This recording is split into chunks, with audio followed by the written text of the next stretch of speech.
Have you ever wondered why you consistently ruin things just when they're starting to go well? Whether it's a promising relationship, a new career opportunity, or a healthy habit you finally started, it feels like there's a hidden version of you working behind the scenes to tear it all down. Welcome to Shadow Work Daily. If you're a young adult navigating the individuation journey, you've likely encountered this invisible wall. Carl Jung, the legendary Swiss psychiatrist, called this hidden force the shadow. It is the part of your personality that contains everything you've rejected, suppressed, or ignored about yourself.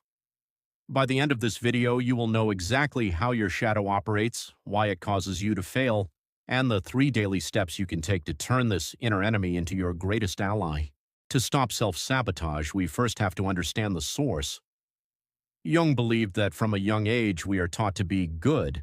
We learn which traits get us rewards, like being polite or productive, and which get us punished, like being angry, selfish, or lazy. The traits we deem unacceptable don't just disappear, they get pushed into the basement of our unconscious mind. This is the shadow. It's not necessarily evil, but because it's hidden from our conscious awareness, it operates without our permission. Think of it like a pressurized steam pipe. The more you plug it up, the more likely it is to burst at the worst possible moment. So, how does this basement self lead to self-sabotage? Usually it happens because your shadow wants something that your conscious persona, the mask you wear for society, won't allow. For example, if you have a shadow that feels unworthy of success because of childhood experiences, it will protect you from that unworthiness by making you miss an important deadline or pick a fight with a supportive partner. You think you're just having a bad day, but in reality, your shadow is steering the ship to keep you in a safe, familiar zone of failure. One of the easiest ways to spot your shadow is through projection. Have you ever met someone and felt an instant, irrational dislike for them? Jung suggested that what we hate in others is often a trait we are suppressing in ourselves. If you find yourself constantly judging lazy people, it might be because you have a repressed need for rest that your shadow is screaming for. When we project, we aren't seeing the other person. We are seeing a mirror of our own unconscious. Recognizing these triggers is the first real step toward shadow work. Most people try to fix self-sabotage by using more willpower. They try to kill the negative parts of themselves. But Jung warned that whatever you resist persists. The goal of shadow work isn't to get rid of the shadow, it's integration. Integration means bringing the shadow into the light of consciousness.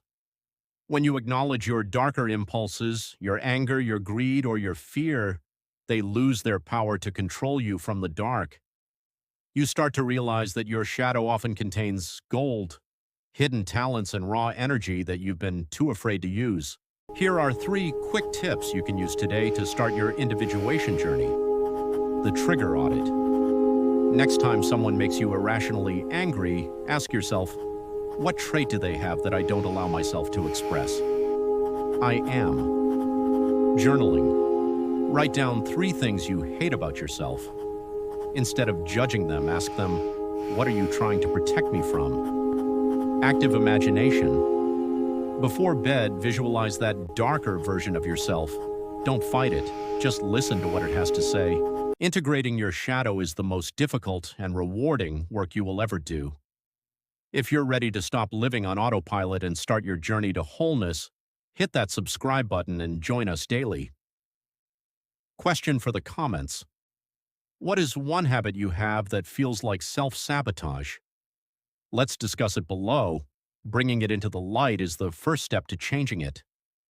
In our next video, we'll be exploring the hero's journey and how to map your path to independence.